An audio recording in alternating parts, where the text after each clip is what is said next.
அனைவருக்கும் வணக்கம். To my dear SP law academy students. So இது சத்யநாராயணன். ஸோ இது வந்து பல வாட்டி நம்ம இந்த குவாஷிங் த எஃப்ஐஆர் செஷன் எடுக்கலான்னு முயற்சி பண்ணோம், முடியல. So of late I been struck with many cases. So my apologies to all my committed and regular students, மன்னிப்பு கேட்டுக்கிறேன். பட் சின்ஸ் இதை நான் பிஸியாக இருக்கிறேன் அப்படின்ற காரணத்தினால இது எடுக்காமலே வந்து நான் இன்டெஃபினட்டாக இதை தள்ளி போட முடியாதுன்ற ஒரு அண்டர்ஸ்டாண்டிங்க்கு வந்திருக்கேன் நான் இப்போ. அதனால வந்து let me do a monologue session this time around where I do the recording. இந்த ரெக்கார்டிங் பண்ண பிறகு I will give you the content so you can probably see the video and learn things as much as you can. So இந்த next upcoming செஷன்ஸில் வந்து probably நீ இதை go through பண்ணுங்க. Go through பண்ணி இதில் வர questions either you can send me and seek an answer for the message. I mean, for any questions you might have. Based on my time and time availability, I will respond. Otherwise, வருங்காலங்களில் எடுக்க போகிற live செஷன்ஸில் ஒரு segment அதுக்குன்னே ஒதுக்கிடுறேன். இந்த FIR குவாஷிங் த FIR செஷனுக்காக இருக்கிற சந்தேகங்களை நீங்கள் என்ன கேட்கலாம். அது முதல்ல ஆன்சர் பண்ணிவிட்டு புது டாபிக் நெக்ஸ்ட் செஷனில் நான் I will begin. Okay, so let's proceed ahead with today's session. So நம்ம என்ன சொல்லியிருந்தோம், quashing of FIRs in case of false allegations. So அதோட லீகல் ஃப்ரேம் ஒர்க் என்ன, எப்படி ரியல் டைமில் அது எப்படி ஒர்க் ஆகுது அப்படின்றத நம்ம தெரிஞ்சுக்கணும்னு, அதுதான் main objective of the session வந்து அதுதான். So let's see how I have structured this session. So I have divided this whole session into 5 overheads. First, என்ன, understanding the legal framework for quashing the FIRs under CRPC. Okay, second, இப்போ நான் சொல்ற ஹெட்டிங்லாம் you may like write it down if you want to, right? வீடியோவில் இருக்கு, பார்த்துக்கலாம். But I suggest if possible you can write it down. Next overhead வந்து exploring judicial precedents on quashing the FIRs in false allegation cases. So என்ன leading precedents எல்லாம் இருக்கு இந்த மாதிரி falls FIR quash பண்ணுறதுல என்ன மாதிரி லீடிங் ப்ரெசிடென்ட்ஸ் இருக்கு. So when I talk about precedents, most of the time I refer to Supreme Court judgments. Okay, அடுத்த ஓவர்ஹெட் வந்து burden of proof and evidentiary standards required to quash an FIR. Okay, so நம்மளுக்கு already தெரியும் burden of proof என்னன்னு தெரியும். We have discussed that what is burden of proof ன்றது இந்த stages of criminal trial லென்த்தியா பேசியிருக்கோம். அடுத்தது next overhead, practical insights on filing a quashing petition before the High Court under 482 CRPC. Of course, so whenever I refer to the CRPC, I am still continuing to refer to old CRPC. So அது CRPC ஓட section எது equivalent section BNSSலன்றது I am leaving it up to you to find out. Okay, next overhead, recognizing misuse of FIRs and strategies to combat false criminal cases. Okay, so we already know FIR is nothing but the game of business as far as a particular section of corrupt police officers. FIR வந்து for them it is a business. So அப்போ அந்த மாதிரி யாரு வந்து யாரு ஒரு accused வந்தாலோ இல்லை நம்மளுக்குன்னு ஒரு எதிரி யாராவது இருக்காங்கன்னா, நம்மளுக்கு பிரச்சனைனா, to settle scores they can collude with certain corrupt police officers so that to harass you to file FIR cases. So அந்த மாதிரி சிச்சுவேஷன்ல how do we combat those false criminal cases? So அதுவும் வந்து it's on a section. So in total I have divided this whole discussion into 5 sections. Okay, so what is an FIR? Section 1. So what is an FIR? Understanding FIR and its legal implications. If you recall correctly, நான் வந்து எஃப்ஐஆர்னா என்ன அப்படின்றது வந்து very டீட்டெயில்டாக நான் already தனியாகவே எடுத்திருக்கேன் ஒரு செஷன். அது இல்லாமல் as a part of stages of criminal trial again we had a very extensive discussion about எஃப்ஐஆர்னா என்ன, அதோட ஹவு இட் ஸ்டார்ட்ஸ், அதோட லைஃப் சைக்கிள் என்னன்றதை நம்ம டிஸ்கஸ் பண்ணியிருக்கேன். But I will try not to repeat myself in this session because in the session it is not about FIRs. Okay, it is all about quashing the FIRs, right? So we already know that FIR is nothing but a first information report which is registered by the police based on a formal complaint received by either complainant or the informant under 154 CRPC. So complainant na yaru, informant na yaru, I have like told you many times. So again I would not repeat them. So யாராவது இது புதுசா கேக்குறாங்கன்னா for their sake ஷார்ட்டா let me refer to what it is. So கம்ப்ளைண்ட்னா ஒரு ஒரு ஒரு crime நடக்குது, நான் தான் அக்ரீவ்டு பார்ட்டினா I go and complaint in police station அப்படின்னாக்கா I can be called as complainant. Okay, I am the aggrieved party. But informant அப்படின்னாக்கா யூஆர் சம்படி. நீங்க ஒரு கிரைம் விட்னஸ் பண்றீங்க, ஒருத்தன் இன்னொருத்தனை கத்தியில குத்துறான், ஒருத்தன் இன்னொருத்தனை அடிக்கிறான் அப்படின்னாக்கா இது நீங்க you are witnessing as a dutiful, as a citizen, as a good Samaritan. நீங்க என்ன பண்றீங்க, you are going and approaching the police station and informing about the crime. In this case you are called as an informant. Still the police is duty bound under 154 CRPC to register an FIR and conduct an investigation. Real டைம்ல அவங்க conduct பண்றாங்க பண்ணாம போறாங்கன்றத பத்தி நம்ம விட்டுருவோம். As per rule என்ன சொல்லுது அதை நான் சொல்றேன். So their job is to make sure when information about cognizable offense is reported to the police, they are duty bound to register an FIR and investigate the offense, right? So as to bring the offenders to justice, because criminal trial first முதல் அடி வந்து registering the FIR தான். Without registering FIR nothing can be done, right? Okay, when can an FIR be quashed? You think about it as I pass it over here. You think about when an FIR can be quashed. So let me list out certain reasons which I have prepared by perusing through certain judgments. False allegations or malafide intent. So an FIR is filed against you because there is allegations are totally false. Whoever has complained against you, the allegations are totally false and intent is also malafide. So இது probably if I have to quote an example in the மாதிரி கேசஸ்ல அப்படின்னாக்கா, domestic violence மேட்டர்ஸ்ல வந்து wife's complaint against husband and husband's parents, because she ultimately wants to take a revenge against husband and also the relatives of husband. So most of the time this domestic cruelty cases 498A IPC domestic cruelty cases எல்லாமே பாத்தீங்கன்னா most of the time, not all, so there are also genuine cases. So we are not talking about outliers, exceptions நம்ம இங்க discuss பண்ணல, ஜென்ரலா என்ன நடக்குதுன்னு சொல்றேன். So இது வந்து ஃபால்ஸ் கேசஸ் தான், ஃபால்ஸ் கம்ப்ளைண்ட் தான். Those cases if the aggrieved party, meaning the husband aggrieved பார்ட்டியா இருக்கிறதுனால என்ன பண்ணுவாரு, he would approach the high court pleading to quash the FIR because the allegations are totally false, there is no prima facie evidence, and also the intent on the part of wife is malified indeed. Okay. Next, lack of prima facie evidence. So this is another important, important criteria which the High Court will look for. If there is any prima facie evidence. So நான் சொல்ற allegationல ஏதாவது prima facie evidence இருக்கா? இப்போ just now இந்த session record பண்றதுக்கு 10 நிமிஷத்துக்கு முன்னாடி I had a call from a client. Okay, just to give you a real time example, because that is all I am. That is how the sessions are conducted with SBN Law Academy. You already know this fact. Okay, since I am recording this video, maybe the wider audience may also watch it, hence I am quoting certain obvious points, right? So let me quote to the real incident. In the 10 நிமிஷத்துக்கு record பண்றதுக்கு முன்னாடி நடந்த சம்பவம். Our client has called me. He is in UK, London. So he runs a school in Chennai, right? So ஒரு lady பிரின்சிபல்ல அவர் வந்து appoint பண்ணியிருக்காரு to run the school. But the owner of the school is my client who is in UK. Now suddenly the owner identified, my client identified certain financial embezzlements in the school finances. So அந்த school ஃபைனான்சஸ்ல அந்த எம்பெசல்மெண்ட் நடந்த உடனே என்ன பண்றாரு, அந்த principal, அந்த correspondent come principal, அவங்க ஒரு லேடி, ஓகேவா, he questions that lady.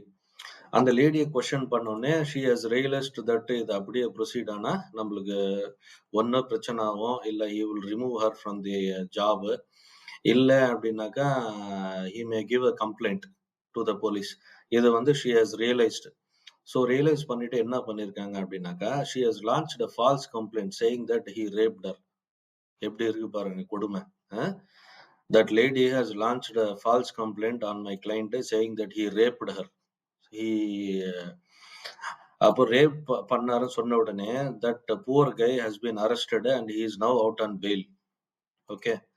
அப்போ இந்த மாதிரி கேசஸ் வந்து it is a fit case for what? Quashing the affair. The police would just do its job either because of some other collusion or இந்த மாதிரி female related கேசஸ்ல வந்து they don't want to lose their reputation. நடவடிக்கை எடுக்கலன்னு யாரும் சொல்லி கொடி பிடிக்கூடாதுன்றதுக்காக they will routinely file an FIR and remand the accused without doing a preliminary investigation. Okay. So lack of prima facie evidence. இப்போ இந்த மேட்டர்ல if you could able to convince a judge in high court through in your petition and through your arguments that there was indeed a malafide intent on the part of this lady because the owner has identified that she has embezzled the finances of the school, hence she has retaliated in this manner, thinking that she can silence him from taking action against her. Okay. So இப்போ இந்த rape கேஸ்ன்னு சொல்லியாச்சுல, இப்போ இந்த rape case இந்த quash பண்ற எஃப்ஐஆருக்கு போகும்போது if the High Court has realized that there is no prima facie evidence, the High Court may quash the FIR. Okay. If there is a prima facie evidence, the court may not quash the FIR and would ask the petitioner to go through the trial. Okay. So he has to prove himself in the by becoming a part of the trial, and he has to prove his innocence. That's another story altogether, right? Okay. Next scenario. Matter purely civil in nature, falsely given a criminal color. If you recall our last session, number topic, if you recall, நம்ம என்ன பேசியிருந்தோம், the overlap of criminal and civil remedies in a given scenario. Correct? So இங்க என்ன another scenario where when can FIR be quashed என்ற கொஸ்டனுக்கு another scenario இங்க என்ன சொல்லியிருக்கோம், matter when it is purely civil in nature. ஒரு business transaction நடக்குது, series of business transactionல வந்து like ஒரு பார்ட் பேமெண்ட் கொடுக்கல, ஒரு சப்ளையரோ இல்ல வெண்டரோ பார்ட் பேமெண்ட் கொடுக்கல அப்படின்னாக்கா, you cannot give a criminal colour to that civil or business transaction. You cannot go and complaint in the police station and get a FIR registered. So இப்போ நீங்க கேட்கலாம், என்ன போலீஸ்க்கு இந்த அறிவு இல்லையா, போலீஸ்க்கு இது சிவில் கேஸ்ன்னு தெரியாதா, அவன் எப்படி பண்ணுவாங்க ரெஜிஸ்டர், எப்படி பண்ணலாம், ரெஜிஸ்டர் பண்ணுவாங்களா அப்படி கேட்டீங்கன்னா கண்டிப்பா பண்ணுவாங்க. If you grease the corrupt officer, if you grease the hands of a corrupt officer, he will definitely register an FIR. நம்ம ஆல்ரெடி சொல்லியிருக்கோம், on most of the occasions வந்து போலீஸ் வந்து யாருக்கு, பாதிக்கப்பட்டவனுக்கோ ஏழை மக்களுக்கோ சாதாரண மக்களுக்கோ துணை நிற்கிறது கிடையாது போலீஸ் என்று நம்ம சொல்லியிருக்கோம். இதுல எந்த போலீஸ்க்காவது டவுட்டா இருந்தா என்கிட்ட வந்து கேட்கலாம், நான் வந்து ப்ரூவ் பண்றேன் த்ரூ டாக்குமெண்ட்ஸ். நான் இது வரைக்கும் நான் கொடுத்த 154 பெட்டிஷன்ஸ் எல்லாம் அங்க தூசித்து கூட தட்டாம அப்படியே இருக்கு. தூசி பிடிச்சு போய் கடலுக்கு ஆவடி கமிஷனர் ஆஃபீஸ்லயோ ஆவடி டிசி ஆஃபீஸ்லயோ இருக்கு. So I have nothing to worry about these guys. Okay. So அதனால என்ன பண்றோம், எஃப்ஐஆர் போட்டுருவாங்க. சிவில் கேஸா இருந்தா இருந்துட்டு போகுது. ஏன்னா they feel that it is there, அவங்களுக்கு வந்து ஒரு ராயல் ப்ரிவிலேஜ் இருக்குன்றது அவங்களோட எண்ணம், யாரு, போலீஸோட எண்ணம்.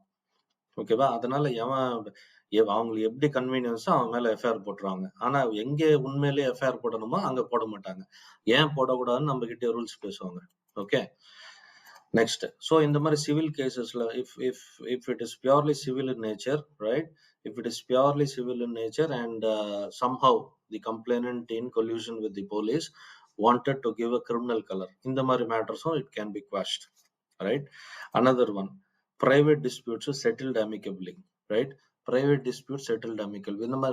When I say this private disputes, I am most of the time I am referring to matrimonial disputes. Matrimonial disputes where it can be amicably settled, the High Court will look at the probability, and if it can be settled amicably, the court will definitely quash the FIR. நிறைய cases வந்து மேட்ரிமோனல் டிஸ்பியூட்ஸ்ல register ஆகிற எஃப்ஐஆர்லாம் இப்படிதான் it can get quashed, right? Next வந்து abuse of legal process. ரொம்ப பியூட்டிஃபுல்லான ரொம்ப wide term இது. Actually abuse of legal ப்ராசஸ்ன்றது it has a wide scope. Everything under the sun can be termed as an abuse of legal process.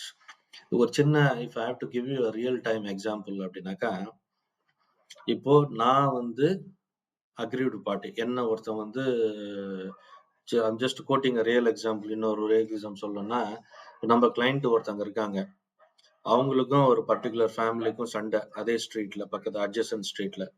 அப்போ என்ன பண்றாங்க, அந்த குரூப் ஒரு 20 பேரை கூப்பிட்டு வந்து அந்த லேடி அடிக்கிறாங்க. அந்த லேடி என் கிளைண்ட், அவங்க பேரு அருணா, அவங்க பேரு சொல்லலாம், தப்பு இல்லை. அவங்க கிளைண்ட் வந்து அட்டாக் பண்றாங்க. அட்டாக் பண்ணதுக்கு இவங்க வந்து ஒரு அக்ரீவ்டு பார்ட்டி. யாரு? என் கிளைண்ட் அவங்க தான் ஒரிஜினலி அக்ரீவ்டு பார்ட்டி. அவங்க போய் ஒரு எஃப்ஐஆர் போடுறாங்க. எஃப்ஐஆர் யார் மேல? இவங்க மேல அடிக்க வந்தவங்க யார் அந்த மெயின் பார்ட்டியோ அவங்க மேல எஃப்ஐஆர் போட்டுறாங்க. 3 நாள் கழிச்சு இதே போலீஸ் இவங்க மேல போட்ட எந்த போலீஸ் எஃப்ஐஆர் போட்டதோ அந்த ஆப்போசிட் குரூப் கிட்ட ஒரு கம்ப்ளைண்ட் வாங்குது, கவுண்டர் கம்ப்ளைண்ட். 3 நாள் கழிச்சு வாங்கி என் கிளைண்ட் மேல ஒரு எஃப்ஐஆர் போடுறாங்க. இவங்க வந்து அவங்கள தாக்கினதா. எவ்வளவு பெரிய ஃப்ராடு பாருங்க police. It's a different story that அவங்க போட்ட எஃப்ஐஆருக்கு நான் ஆன்டிசிபேட்டரி பெயில் வாங்கிட்டோம், அந்த எஃப்ஐஆர் குவாஷ் பண்ணியாச்சு. That's a different story. நான் ஜஸ்ட் சொல்றேன், அபியூஸ் ஆஃப் லீகல் ப்ராசஸுக்கு ஒரு எக்ஸாம்பிள் சொல்றேன். ஸோ ஒரு கிரைம் நடக்குது, அதுக்கு வந்து எஃப்ஐஆர் போடலான்றது இட்ஸ் லீகல் ப்ராசஸ். ஆனா நான் எப்படி அபியூஸ் பண்றேன்னா, அந்த லீகல் ப்ராசஸ் எப்படி அபியூஸ் பண்றேன்? எதுக்கு? ஒருத்தனுடைய ரைட்ஸை வந்து நான் என்ன பண்றேன், சப்ரஸ் பண்றதுக்காக லீகல் ப்ராசஸ் அபியூஸ் பண்றேன். எப்படி அபியூஸ் பண்றேன்? ஃப்ரீயா பண்ணிருக்க மாட்டாரு டெஃபினட்டா அந்த police. somehow you would have colluded some kind of a illegal gain he might have got received out of that counter FIR. definitely correct. So it's a different story that we got the AB and then the case had gone nowhere. So abuse of legal process, it's just an example I've given you. Okay, next, first section is over. Next, legal framework for quashing an FIR. Okay, so என்ன இருக்கு? We already know that section 482 CRPC talks about inherent powers of High Court. What does it say? 482 CRPC, let me read the verbatim. I do not have it on top of my mind. 482 CRPC, what does it say? Okay, அதோட heading வந்து just stay with me, my internet is slightly slow.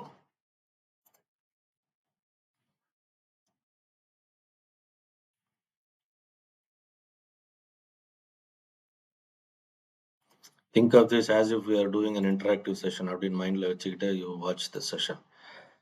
482 CRPC, saving of inherent powers of High Court. So என்ன சொல்லுது? Nothing in this code shall be deemed to limit or affect the inherent powers of High Court to make such orders as may be necessary to give effect to any order under this code, or to prevent abuse of the process of any court or otherwise to secure the ends of justice. Beautifully crafted. So என்ன சொல்ல வருது, நம்ம லா என்ன சொல்லுது, code என்ன சொல்லுதுன்னா, if there is an abuse of process, right, for the sake of justice, the High Court has inherent powers to intervene and stop the abuse of process. Correct? So filing a false FIR is nothing but an abuse of process. Am I right? So filing an FIR, false FIR, is a abuse of process. I mean legal process. So what can the High Court do? What does the law say? Right, the court can intervene. Why should it intervene? To secure the ends of justice. Right, it can intervene and it can secure the ends of justice. So the இப்படி வச்சுக்கலாம். what does 482 say அப்படின்னாக்க, it prevents the abuse of legal process. ஒன்னு, to secure the ends of justice. ரெண்டு, chapter close. Right, next. சரி, நம்மளுக்கு 482 வந்து 482 CRPC இருக்கு. But at the same time, we also have Article 226 of Constitution, writ powers இருக்கு. எப்படி high court approach பண்ணா you can also approach the high court through Ritz. அப்போ ஒரு கொஸ்டின் வரும் நம்மளுக்கு. ஆக்சுவலி இது வந்து எனக்குலாம் வந்திருக்கு when I started the practice, because the powers under 482 CRPC and the powers under 226 may at times overlap. ரெண்டுமே வந்து ஒரே எண்டை மீட் பண்ற மாதிரி ஒரு ஃபீலிங் கொடுக்கும் நம்மளுக்கு. But we need to understand the critical difference. ஏன் எந்த மாதிரி இடத்துல வந்து how it differs, இந்த டிஸ்டிங்ஷனை புரிஞ்சுக்கணும் ஃபர்ஸ்ட். ஸோ ரிட் பெட்டிஷன்ஸ் முதல்ல எதுக்கு ஃபைல் பண்றோம்? It can also be filed for quashing the FIR if fundamental rights are violated. எப்படி 482 can be termed as a general direction for police, but what can you do with the 226, meaning through writ petition? You can use the writ petition, say writ petition article, meaning the article 226 of the Constitution, when it can be filed to quash an FIR if fundamental rights are violated. So what is the basic difference between 482 and 226?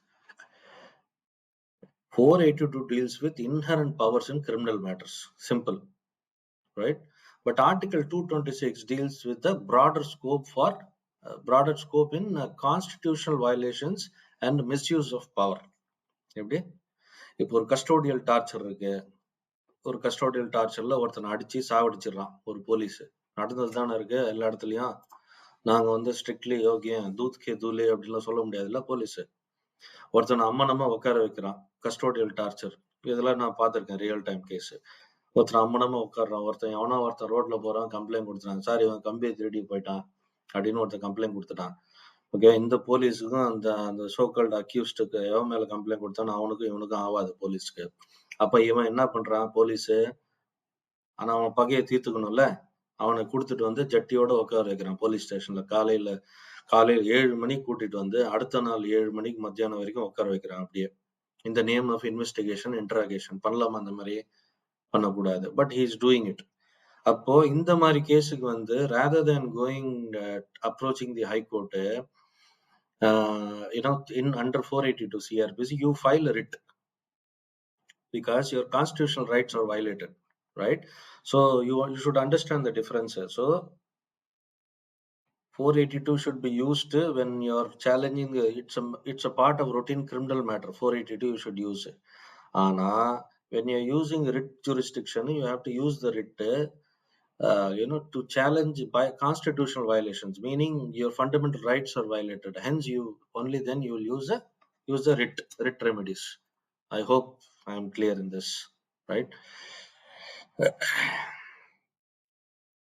So நம்ம important judicial precedents, நம்ம one of the section வந்து judicial precedents நான் சொல்லியிருக்கேன். I have already actually made a note of it. ரொம்ப நாளாக note பண்ணி வச்சிருக்கேன். I never had an opportunity to talk to all of you, so I have written it down. So some of the important landmark cases in quashing the affair, where most of the time these case law should be used as guidelines. Okay, right? State of Haryana versus Bhajan Lal, you can write it down, 92 AR 604. It lays down the guidelines for quashing the affairs. So என்னென்ன guidelines சொல்லியிருக்கேன்? So it gives four important points that was the essence of that judgment. Okay, first, if there is no prima facie case, FIR should be quashed. Second, if the FIR is manifestly malicious, the FIR itself is malicious. If the High Court ascertains that fact, the FIR can be quashed. Next, case is a civil dispute disguised as a criminal offense. Of course, it will be quashed because the court will say you have an alternative remedy. The remedy for this issue is a civil court. It is a private issue. It cannot be in a criminal matter. So FIR gets quashed, right? Next, impossible allegations made without evidence. இப்போ நான் ஒரு example சொன்னேன் இல்லையா, school owner வந்து திருடுறன்றது கண்டுபிடிச்சோன்னா அந்த lady என்ன பண்றாங்க, அவன் மேல sexual harassment rape case file பண்றாங்க, இந்த மாதிரி என்ன ரேப் பண்ணிட்டான்னு சொல்லி. ஓகேவா? impossible allegations made without evidence, FIR can be quashed. Next, so இது லலிதா குமாரி வந்து ஆக்சுவலி லலிதா குமாரி வந்து ஒரு சின்ன ரெஃபரன்ஸ் தான். இதுல ஒரு சின்ன கேப் குடுக்குது சுப்ரீம் கோர்ட் லலிதா குமாரில. Lalita Kumari versus government of UP நம்ம இதுதான் landmark case for FIR register பண்றதுக்கு. மல்டிபிள் டைம்ஸ் நம்ம பேசியிருக்கோம் இத பத்தி. இதுல ஒரே ஒரு வார்த்தை என்ன சொல்லுதுன்னா, it is FIR registration is mandatory for all cognisable offence. But police must conduct preliminary enquiry in specific cases to make sure the legal process is not abused. Okay. அடுத்தது Gian Singh vs state of Punjab 2012. High courts can quash criminal proceedings if both parties agree to a settlement except in serious offenses. எப்படி criminal proceedings quash பண்றதுக்கு power இருக்கு ஹைகோர்ட்டுக்கு. அதுதான் நம்ம compoundable and non compoundable offences படிச்சிருக்கோம். ஓகேவா? If it is not a serious crime and both parties come into agreement na high court can quash the criminal proceedings. There is nothing wrong in it. Okay. நான் வந்து ஒரு சின்ன உதாரணத்துக்கு சொல்றேன். நான் ஒருத்தனோட வீட்டை வந்து வித்தவுட் இஸ் பர்மிஷன் வீட்டுக்குள்ள போயிட்டேன். ஒரு கிரிமினல் ட்ரெஸ்பாஸ். ஓகேவா? அப்ப அவன் வந்து he is willing to forgive me. யார் என் மேல கம்ப்ளைண்ட் கொடுத்தானோ he is willing to forgive me. So நான் தான் அந்த அஃபென்ஸை கமிட் பண்ணியிருக்கேன். அப்போ அந்த கிரிமினல் ட்ரெஸ்பாஸ் வந்து can be quashed if both parties agree for a settlement na it can be quashed, right? It is not if as this is a serious crime. ஏன்னா அது சொல்லியிருக்கு, if it is a serious crime FIRs cannot be quashed. For example, நான் போய் ஒருத்தன் கையை வெட்டிடுறேன். அவன் இப்போ ஒத்த கையோட சுத்திட்டு இருக்கான் ரோட்ல. ஓகேவா? நான் அவனுக்கு போய் கன்வின்ஸ் பண்றேன், பணம் கொடுக்குறேன், இல்ல நீ வந்து கேஸ் வாபஸ் வாங்கிக்கலாம், உன் தம்பிக்கும் கையை வெட்டிடுவேன்னு சொல்றேன்னு வச்சுங்களேன் பேச்சுக்கு. It's a serious crime. If you go to the High Court saying that both the parties we are in agreement, ஐயா நீங்க எஃப்ஐஆர் குவாஷ் பண்ணுங்கன்னு சொன்னாக்கா என்ன சொல்லும் கோர்ட்டு? நம்மளே மைண்ட்ல ரிவைண்ட் பண்ணிக்குவோம். அந்த மாதிரி கேசஸ்ல வந்து FIRs cannot be quashed, right? Only if it is a non-serious offense, both parties are in agreement for a settlement, then criminal proceedings can be quashed. அப்புறம் another important case, Parbat Bhai Ahir versus State of Gujarat 2017. So quashing permitted for private disputes. Again, it's a repetition. Okay. So இதுக்கு இந்த most of the time இந்த வந்து actually இந்த பர்பத் பாய் Ahir was a state of குஜராத்ல என்ன சொல்லியிருக்காங்கன்னா, it mainly talks about matrimonial cases, business and matrimonial cases. அதுக்கு ஒரு எக்ஸாம்பிள் தான் நான் ஆல்ரெடி சொன்னதான் இதுல சொல்லியிருக்காங்க. The 498A IPC, dowry harassment, domestic cruelty, it is used as a tool for harassment. Courts have repeatedly quashed such FIRs if no evidence supports the allegation. Because நீங்க அந்த Domestic Violence Act 2005 படிச்சீங்கன்னா it says as long as the aggrieved party, meaning the lady who refers to certain facts in affidavit, that is more than enough ன்னு சொல்லுது Bare Act. Though case laws may say different things, but Bare Act says only that. அப்போ இந்த மாதிரி there is no direct evidence, if it cannot be proven அப்படின்னாக்கா என்ன ஆகும்? So it can be quashed.